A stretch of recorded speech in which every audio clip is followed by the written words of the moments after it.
about, and the initial charge was to monitor the ongoing work of the BOG Strategic Initiatives Committee toward the creation of an AI policy for the UNC system. And we were supposed to review policies at other institutions, literature on AI, and make recommendations to the chair and the system office to share with the BOG Strategic Initiatives Committee and provost for their consideration. And this is supposed to be an ongoing group. And so we have been meeting, I don't know how often you all meet, but we've probably met half a dozen times since we started in the fall, and have broken out into subcommittees that are engaged in various kinds of work. Some are reviewing general literature on AI, some are investigating pedagogical issues, and some people are looking very closely at comparative analyses of what's going on with our institutions here in the system and then across the country. And you know, I guess maybe I was made aware of this, of your group by Heather McCulloch, who's in both groups. And I'm really, really appreciative now of being able to have conversations with you all, because we are about to go into a conversation, or at least update the faculty assembly on our work. And I would say that what we have done is kind of reinventing the wheel.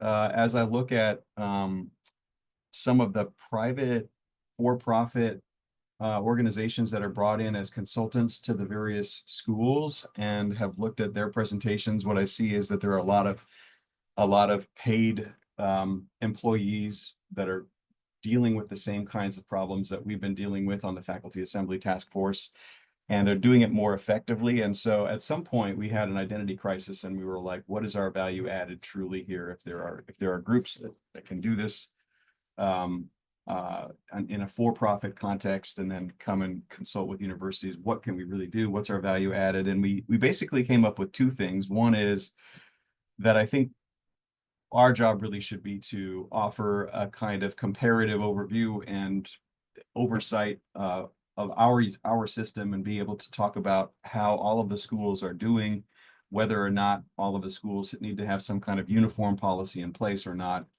And then the secondary, but I think, I don't know, I think it's equally important, maybe even more important, is that our value added as a committee is that we are actually on the front lines of teaching. We're in the classroom in front of students. We're actually implementing this stuff on the day-to-day basis, and we can see and report back on what our experiences are in the classroom. And so one of our thoughts was to try to figure out a way to collect stories from the classroom in some kind of, I don't know, we'll say like informal to formal kind of format to be able to present to folks, whether that would be some sort of publication or something else, remains kind of up in the air. And I'm sure that this group has been dealing with that stuff, and you might know a little bit more about how those stories might get collected and distributed. So with that, I'll open things up. I don't really have too much else to report. I'm much more interested in having a conversation and seeing where everybody is here,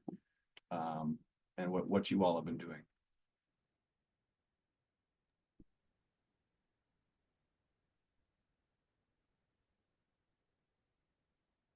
So I'm going to jump in and say that what you have described is some of the things that the FLC has been doing. We have meetings mostly each month, and those can sometimes be attending webinars together, or having guest speakers, or having people like you come in and talk.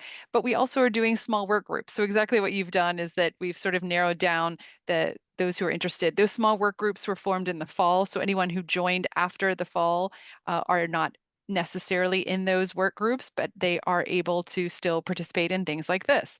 So I think that idea of collecting stories from the classroom, from the front lines, from what we're doing is absolutely something that the FLC could help the AI task force with, that we could certainly come up with ideas about how that could be curated and put together and then shared out. I don't want to spend a lot of time talking today because I want to. Dr. Bars and I had a great conversation about 2 weeks ago, and so I want to make sure that you all who are here in the room can share your ideas, ask questions, and find out more while we have us all together in this one space. I should mention that we crafted a survey, and it was basically a survey that went out to all of the provosts and Senate chairs.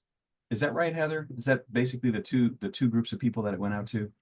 And it's also gone out to our faculty developers group. I'll put a link to that survey in the chat. You could still respond to it if you are able. Great. But we've had kind of mixed response. So just like there's a mixed bag of AI policies at all of the different institutions across our state, and there's also a mixed level of engagement with our survey. And so it's a bit difficult for us to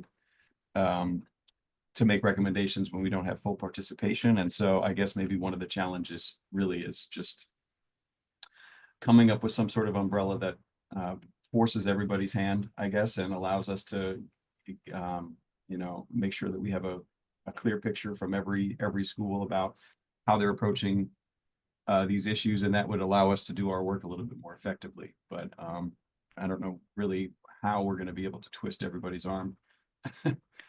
And I'll say we did this survey as well last year. So the survey actually originated with this faculty learning community, and we kept it open for a good 6 months last year at least, and then organized the responses. So we have just duplicated the survey, and it's quite easy to answer. You just put in the URLs, copy and paste your URLs, and then we are organizing the responses based on a framework that's linked there in the database. So I'll put a link to the databases.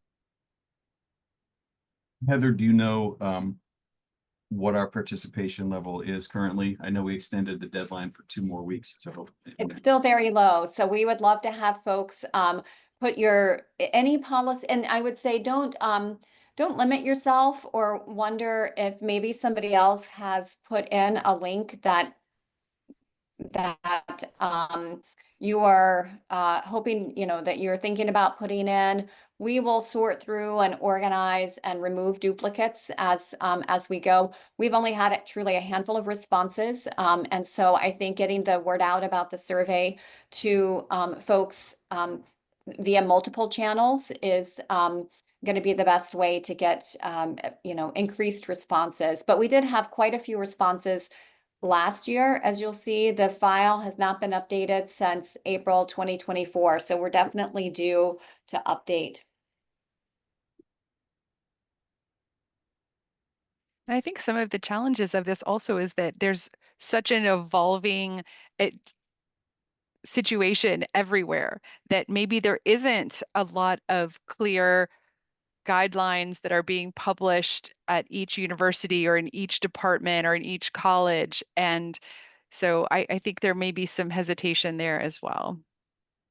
So I just had, a conversation with my chancellor, and I mentioned my work on the committee that I'm on, and she was really, rather than wanting to describe the state of AI at our university, she was really wanting some guidelines about what to implement or some suggestions. It was actually more,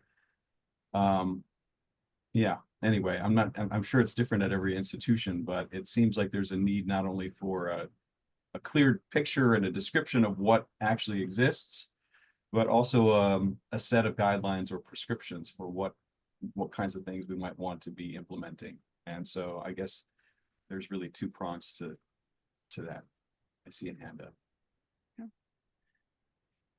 Yeah, I was going to say that one of the other issues that just kind of complicates this is how the different companies are marketing and giving away capacity, and that they are mining the data when they're using the free data. So the privacy issues are also another piece of this that I think are perplexing all of us in one way or another. And then, buying contracted time with these services, and making sure that we are careful with our data, but also let people have the freedom to experiment. All of those are issues that we run across.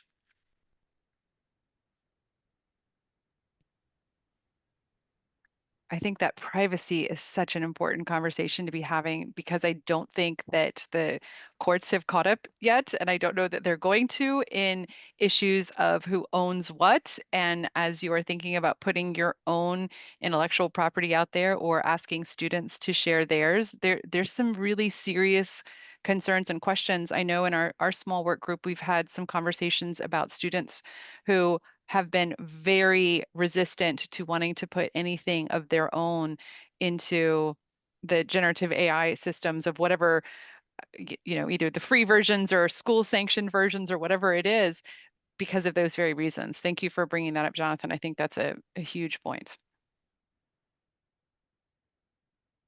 So one thing that would be really helpful for me is just understanding from, I'm assuming there's a lot of different institutions here represented, but what does AI sort of governance look like at your universities? I know our school at UNC Asheville, we're thinking about implementing some sort of umbrella, but whether that resides in IT or whether it resides somewhere else, these are all weighty questions that people around the country are dealing with, and I'm wondering what things look like at your institutions at the moment.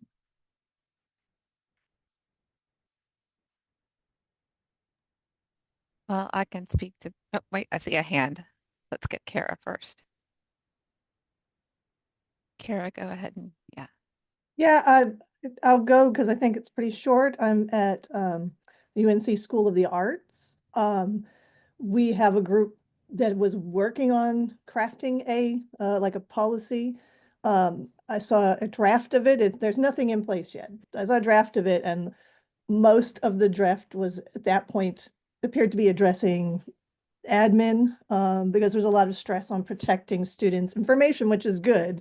But from the perspective of instructors and students wanting to know what is okay and isn't okay in the classroom, it hadn't even gotten to that yet, and I'm not sure if they're going to. But officially, we don't have a policy, although I'm aware that people are working on it. I'm not involved in that committee. So we're all kind of otherwise individually trying to figure out what to use, when to use it, how to learn how to use it. So from my perspective, I'd love more guidance of some kind. I'd love training if there was any. But I think most of us are in the same boat of, even if you just Google search, like prompt engineer training, you don't know who knows what they're talking about and who's just trying to, sell you a product without really knowing what it is, or they know what they're doing, but for a specific field that's not my field. So that's where we are. Thanks for that. And I was actually reviewing some of your group's findings from previous meetings, and one of the things that stuck out to me was the conversation around the prompt writing, whether it's, if it's polite, it's likely to elicit one kind of response, and if it's slightly snarky, it's going to, generate a different response from a totally different pool of data. And I thought that was fascinating and something I hadn't thought about. So I don't know. There's obviously lots of dimensions to all of this, and the stuff that we've been talking about in our committee isn't necessarily the same stuff that y'all have been talking about. So I'm interested in downloading all of that information to my brain as quickly as possible here today. Go ahead, Ian. Yeah, I'm over at Western Carolina University, and it's been a long arc of trying to figure out what to do. But initially started with an academic affairs AI working group. I've pivoted from that side of the house into IT. Our IT department has put together an AI governance committee, if you will, of which I'm coordinating. Right now, I'm following Gartner. They've put out some pretty good resources on general frameworks for addressing AI and have a pretty cool kind of different parts of addressing AI that is multifaceted, but governance being one of those tracks. Our initial step was to incorporate managing AI softwares like we do other softwares to abide by current rules and regulations. And so kind of our chief security officer put that forward. So we've got that so that we can govern incoming tools in the similar capacity to former tools. At this stage, moving forward, from a governance perspective, that committee is divvying up workloads, of course, doesn't have financial backing, but has moved now into kind of updating the campus community on what that looks like, what tools are approved, what assessment processes look like, and how to go about getting those happening. So kind of some AI literacy, if you will, also to help in that governance strain. So that users across campus understand where the lines are of what is and isn't appropriate in terms of what data goes in, what data comes out, what tools are okay, what tools need to go through the process, that kind of deal. So I'd say that's kind of where we're at right now, where we are informing stakeholders of what governance proceedings have happened so far. Yeah, that's helpful. Thank you, Ian. Ian, would you mind sharing that Gardner framework that you were talking about? If you could just drop that in the chat, that would be awesome. Certainly.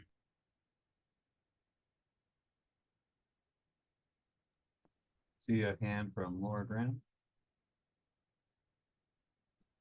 Yeah, hi. Unfortunately, I'm going to have to jump off in just a few minutes, but just to let you know what we're doing, I teach at NCCU and North Carolina Central University, and I'm on the AI working group for our university as well as being an in-class faculty member.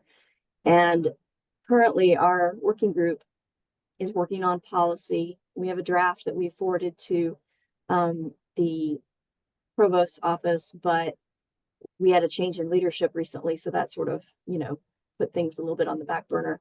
And our overall working group has several committees. We have the policy committee, we have the research committee, and we have the professional development committee, because as someone else mentioned, it's important to have training for both students and faculty who want to know how to use these tools appropriately.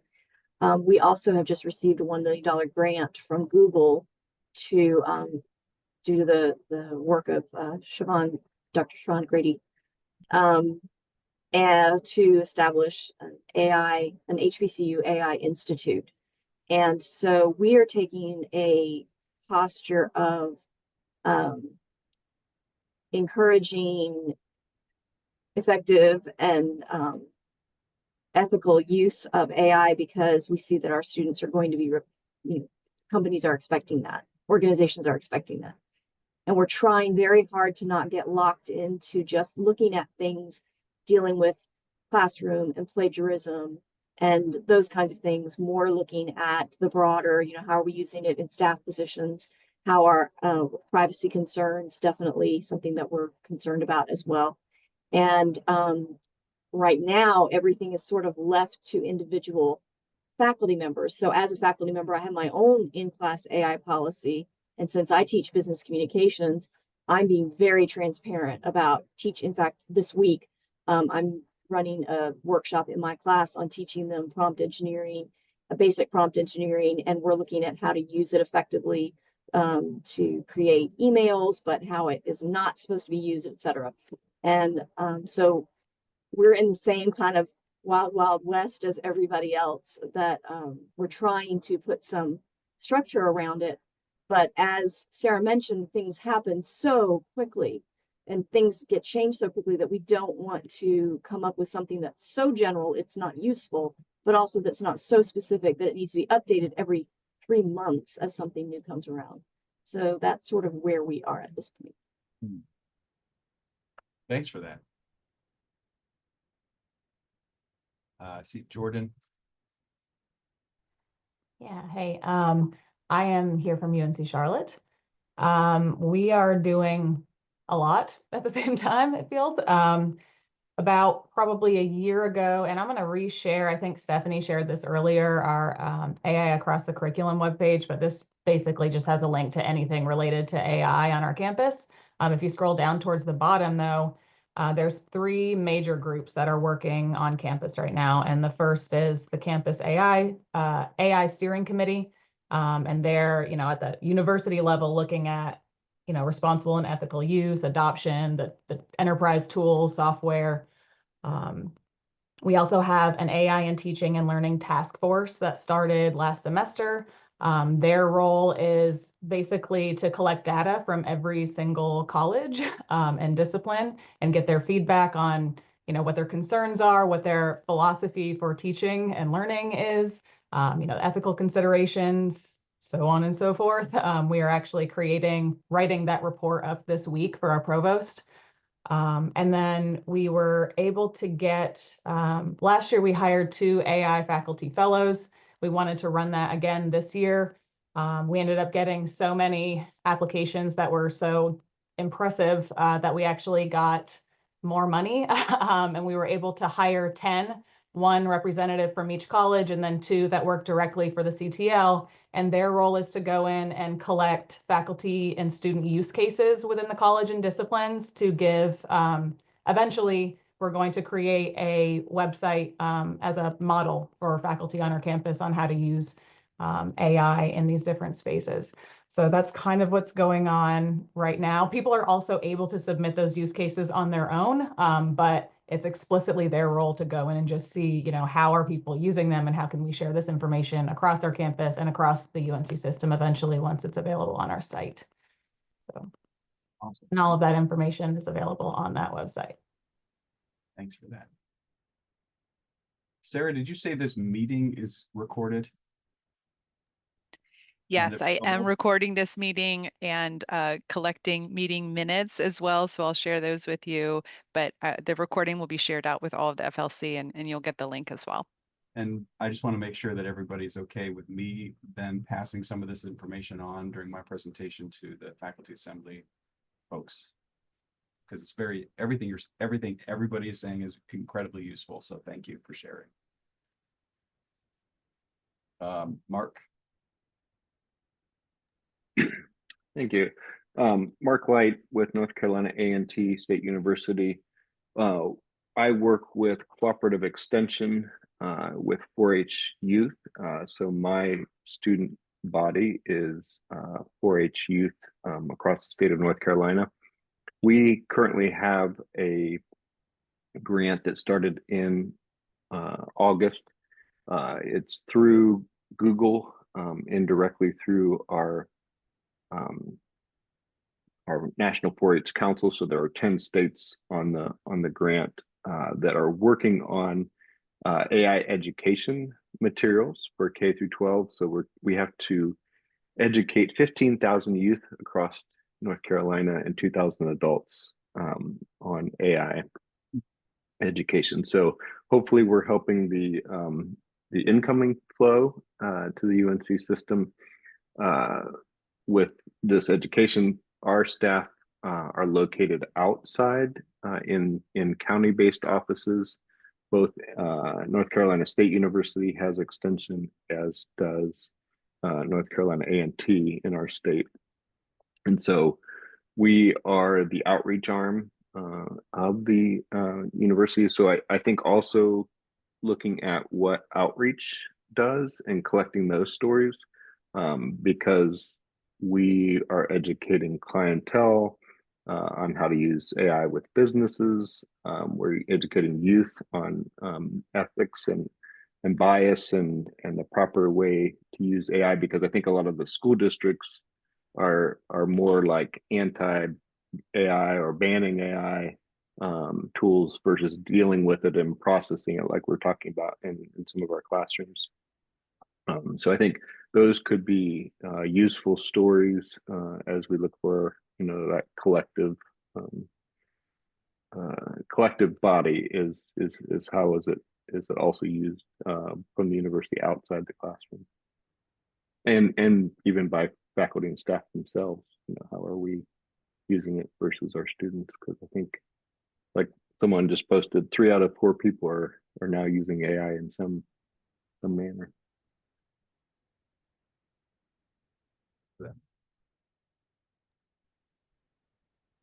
I know I have some NC State colleagues on here, but just to get it in your list here, certainly the libraries have taken a huge role in AI discussions. Our department, that's called Delta, is also a leader in thinking about policy, implementation, training. I think what Kara said earlier about we want time and training, because it's a huge obstacle for everyone trying to figure out what they should be doing with AI and by the way, learn all of these things on top of everything else you're doing. And I've heard that over and over again when we've had our small group work groups and when we had open office hours last month. That was one of the themes for sure, is just the cognitive load of adding all of that information. Another initiative at NC State is the AI in Society group that just recently got a grant to open a center for AI in society and ethics. And so that is going strong, as well as there is a task force that is meeting with IT as well as faculty, teaching faculty to make some sort of policies. I've seen policy drafts, but nothing that is finalized. Lots of guidelines, and Delta has been fantastic at sort of curating those and pulling them together. And those are on the survey, and we've shared those out. But it is much like what everyone else is saying. Lots of ideas and initial drafts, but no final, real structure there. And if anyone else from, I see some library people, I see some Delta people, if you want to jump in, if I've not given the full due for them, please share.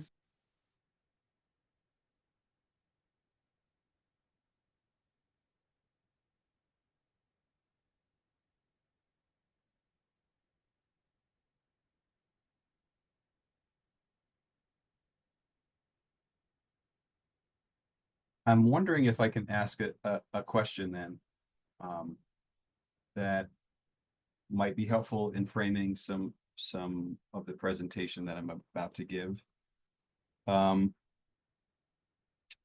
Is there something that you wish for from a statewide perspective that was implemented so that, something gets stamped by the state on all of the different institutions so that there's a uniformity in AI policy at some level? What would that or those things be? Or is there a need for that?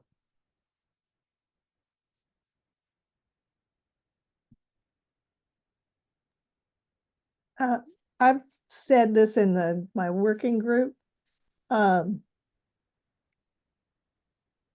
some of it may be particular to the fact that I work in the School of Filmmaking, but I find that we want access to tools. I mean, we'd like to know that they're approved for use and that they're safe to have our students use, but the kinds of AI tools out there, the free ones are not going to be sufficient for our students to be ready for their workforce. And even with the large language models one, I don't know. I don't know the costs and I don't know the mechanics of that, but some kind of help with access, which I assume falls also into discussions with the library. That seems like a logical way to do it as part of, access to tools and books and things. But right now it's just sort of, if you want to sign up and pay for it, then great, you have it. But if I'm trying to teach my students with AI and I don't know which AI tools they actually can use, like would afford, I don't know, it's just getting messy in that sense. If there was a suite of, like, here's what we offer, that would help, because at least I could say, this is what everyone has access to. So this is how we're going to work this particular assignment using this tool versus that tool. And yeah. Perfect, thank you. Yeah, Sean? Yeah, one of the things that I'm seeing emerge in our courses, I work in the visual impairments program here at Central, is that certain assessment methods, when we're looking at assessing student knowledge, are more vulnerable to AI impact than others. And certainly you can do lockdown browsers and whatnot, but if everyone's got a cell phone, whatever. And so one of the things that I don't think we have our eye on is how we should weight assessment of knowledge and proficiency in the world with AI as part of it. And some of that will be chasing the rabbit of industry because they're going to have metrics on what a good employee and what a competent individual looks like. But I think from a person from educational assessment and, a person grounded in that area, I've seen a trend, but I think that's something that the policy is great, but the implementation of said policy is where the real rubber hits the road. Like it feels great for admins to have a policy, but for those of us instructing how to apply the policy well and what that means a lot more. So the policy implementation plan, workshops that push it out, things that push it out through the system feel more important to me as a rank and file faculty member. Thanks for that.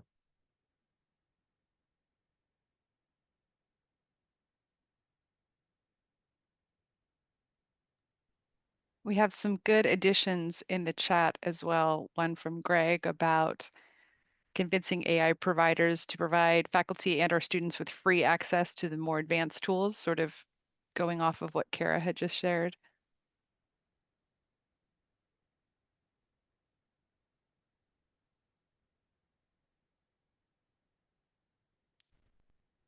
And then Adam, I think you're from NC State also, is serving on a committee for, Adam, why don't you say it instead of me trying to, yeah, go ahead. Sure. So I am NC State's instructor for Intro to Artificial Intelligence in the Computer Science Department.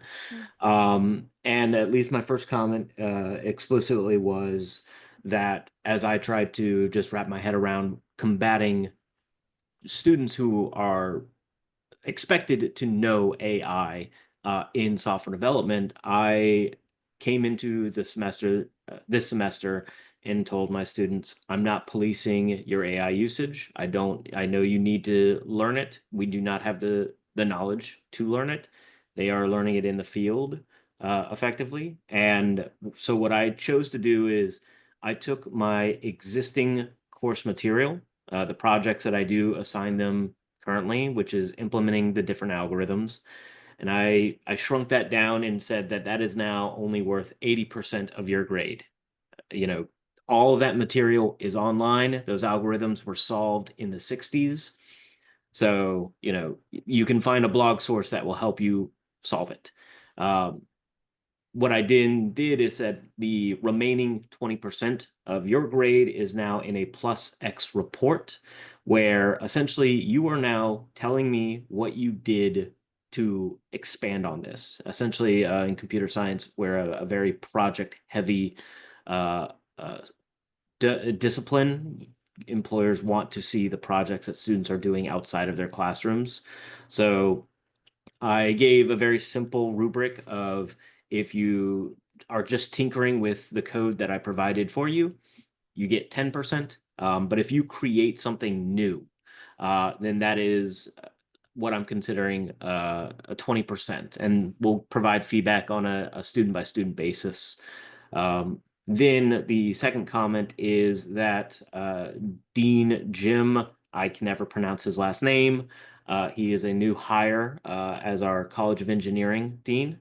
And one initiative that he has been pushing for is to develop a AI for first year engineers course, with the explicit understanding that this is a course that all engineering students will take as a required course for the College of Engineering. And so one of the things that myself and the other committee members have been doing is really sitting down to look at that course and evaluate. We have 32 weeks across 2 classes. what are the topics that we need to be covering to give them the fundamental foundational understanding of these AI concepts, and then developing labs that then associate AI algorithms and AI concepts with their engineering domains. And so we've effectively, today, we just finished up the first course. We're looking to finish up the rest before the end of the semester. And we're going to trial run it in the next academic year with just one course, I think 40 students in both of those. And then should we need to refine it, we will. But then the 26-27 academic year, it is our go live to present it to, I think, all 1,800 students. And we have not sat down to look at the logistics of managing an 1,800 student course quite yet, but that is on the docket of discussion.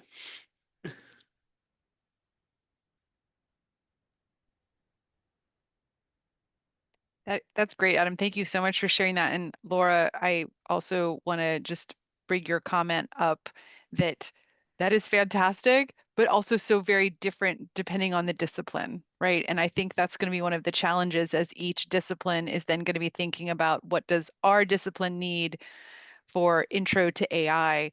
But Adam, is there anything that is available on a website or your syllabus or policy or anything from these courses that you're able to share? That would be a fantastic thing to put into that survey as well.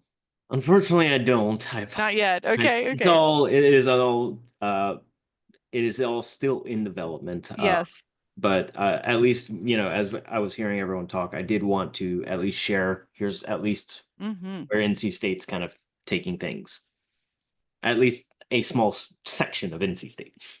Right. Evan, go ahead.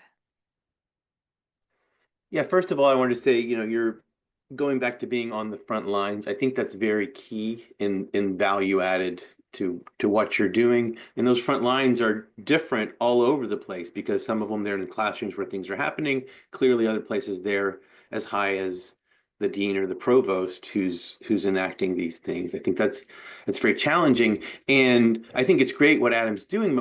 My concern about that is that you're going to have these students come through that program and now they're going to take their next level of courses from faculty who may not have an idea of how these students are trained to implement the AI and don't know how to do it in their courses. And their students might be trained probably better than they will, right? That this training for faculty is absolutely crucial. And the message that you have not missed the boat is very, very, very important, that you can get on the boat right now and you're fine, right? But we've got to get that training and very, very, very specific training out to faculty and expectations, I think. So, and anybody that's doing that, it's great. I think that's really wonderful. So thanks. Thanks for that. Evan, it reminds me of the early days of online education. So back in the late 90s, very, very early 2000s, there were tons of grants for learn how to teach online, go to this summer institute, do this. And then we reached a point where it was just expected that you knew how to be able to teach in person, hybrid, and online and fully online. And then, of course, the pandemic, we all, zipped back into that online education for a bit. And I loved your metaphor, I guess, of it's not too late to get on the boat, but you better get on the boat now because the ship is sailing away. And we do need to make sure that our faculty are feeling confident with their own skills with AI. And that's such a great point. Thanks for sharing that.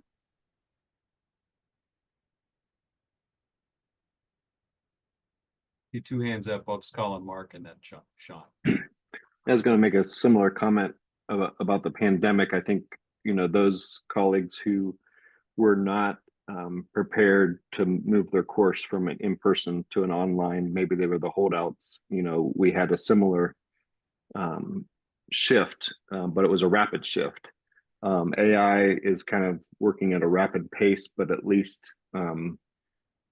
we can try to move ahead of it or be able to train faculty and students. I think it reminds me of listening to students talk about faculty who just record exactly what they did in person, which might have been a more dynamic delivery to I'm going to record an hour-long lecture on PowerPoint that makes put students to sleep because there's no engaging part that is involved in the different delivery method. And so I think shifting assessments is not just taking your course and saying, okay, we're now going to implement AI. I think we have to figure out, how does assessment shifts happen? One of the K through 12 things that we use in our education was at one time faculty were and high school teachers wanted to ban the calculator in the 60s from coming in because then no one's going to learn math. But now, we have calculators, and sometimes we even say, get this specific calculator for my class that they need to use in education. And so I think it's framing that with that in mind. Yeah, thank you for that. Sean? Yeah, I want to switch hats as a faculty member focused and put on my disabilities hat, because that's what I do here. I am your visual impairments program for the state of North Carolina. Nice to meet you. And what AI does really badly is everything related to blindness and visual impairments. And I'm sure I'm not, like, you ask it for an image of a blind woman, it assumes blind women have to be over 60 and sad. That's what AI generated images for blind women turns out. And mine can't be the only field for which AI is bad at that job. I think there's huge opportunity within our university systems with the knowledge base of the professors around to identify domains where AI is notoriously bad and to create large language models specifically geared with all of this stuff back here on our shelves to create a good language model. And so I do want to present that as an opportunity that we could become a leader in AI in creating cultivated large language models that are actually accurate and good at things that we've already identified language models are bad at. And my domain is one of those. I've already started doing it with Notebook LM. Big advocate. I teach my students Notebook LM so they get good information, but there's opportunity there as well. Thank you for that. Well, thank you for having me, everybody. I'm going to have to go in 3 minutes, but I wanted to just maybe throw out something I've been thinking as you all have been talking, and maybe this is the wrong impression, but it sure feels like maybe one of the problems, if there's a problem, one of the problems might be that it seems like people are all waiting for clearance or permission to go ahead with stuff, and it seems like there's bottlenecks everywhere with that permission. So maybe students are waiting for the right kind of permission or green light to use AI.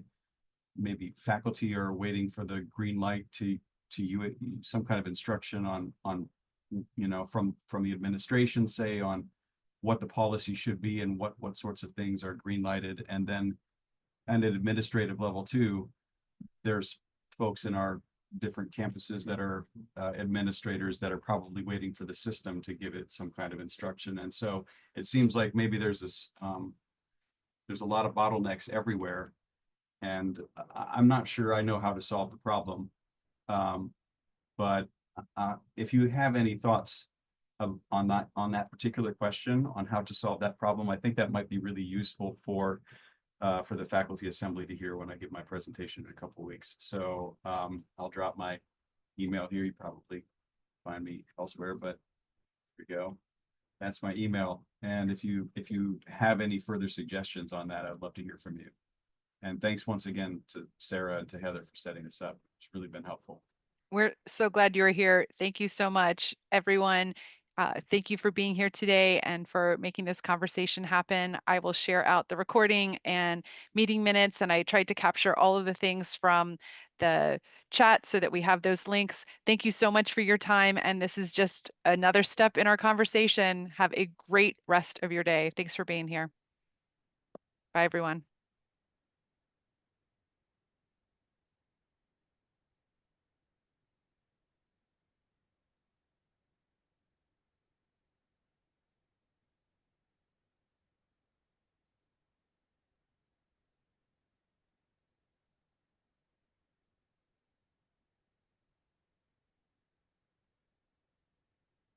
Hey, Sarah, I just wanted to say thanks again. I think, Absolutely. I hope this was helpful and it gave you some ideas and some connections with people. And oh, it's a great group to tell. yeah, yeah, we've had great conversations and they just keep going and we keep uncovering another layer. So thanks for your time today. And I'm sorry that you had issues with the link but I'm Oh, it's glad you made it. It's all good. And so, so remind me again about how I can get a recording of this. So I will send out our meeting minutes as soon, when I close out, it'll take a little bit for Zoom to do it, but I will share out a link to our meeting minutes to all of the FLC participants, and it will be right there at the very top of the page. It'll say March and, conversation, and there will be the link right there.